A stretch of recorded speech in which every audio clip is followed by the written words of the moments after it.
In section 4.3, we will learn how to divide polynomials.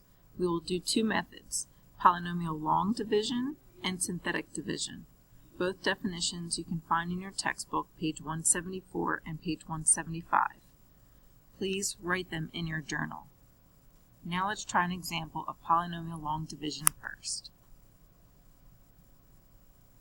In example 1, we will divide 2x to the fourth plus 3x cubed plus 5x minus 1 by the polynomial x squared plus 3x plus 2.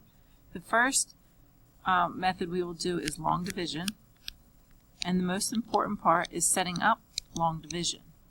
Start by putting the second polynomial, or the divisor, on the outside of our long division bar.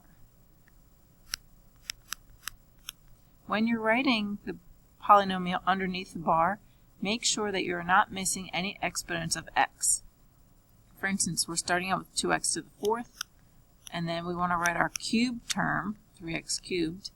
We're missing the x squared, so you can either leave a space or fill it in with a 0x squared. We have a 5x and then a minus 1. So we have all the powers of x here. That's setting it up.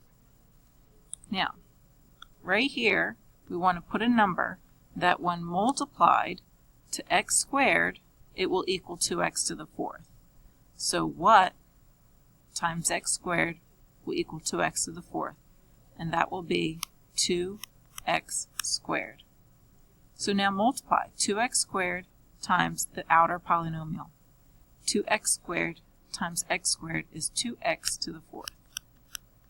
2x squared times 3x is 6x cubed. Make sure as you're writing you have everything lined up. 2x squared times 2 is 4x squared. From here we're going to draw a line and change the signs, meaning we're going to subtract. So we're going to need to subtract all of this. So go back and change the signs. Make this addition and change the signs of everything inside the parentheses here. And now add down. These should drop out. Positive 3x cubed minus 6x cubed will give you negative 3x cubed. 0 minus 4 will be a negative 4x squared. And then you can carry down the rest of the problem. From here, we're going to repeat the process. So the next term times what? Something here times x squared will equal negative 3x cubed. That would be a negative 3x. So when I multiply negative 3x times the x squared, yes, I do get negative 3x cubed. Continue. Negative 3x times positive 3x is negative 9x squared. Negative 3x times the 2 minus 6x. We're going to draw the line and subtract, or draw the line and change all the signs. So this minus subtraction sign will cause me to change all the signs of everything after. Add down. These will drop out. I get a positive 5x squared plus 11x and carry down the minus 1. Let's repeat. What times x squared will equal 5x squared? And that'll be a positive 5.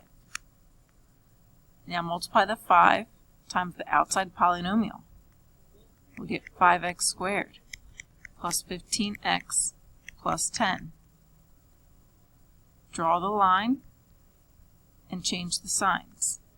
So this will become a negative, this will become a negative, and this will become a negative. Add down, they'll drop out. I'll have negative 4x minus 11. You know when to stop because the power here is smaller than the power we started with. So this is going to end up being your remainder. And we're going to put the remainder over the original divisor. So my final answer will be 2x squared minus 3x plus 5 plus my remainder of negative 4x minus 11 over my original divisor, x squared plus 3x plus 2.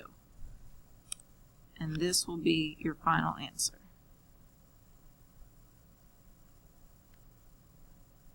Feel free to replay any parts of this video.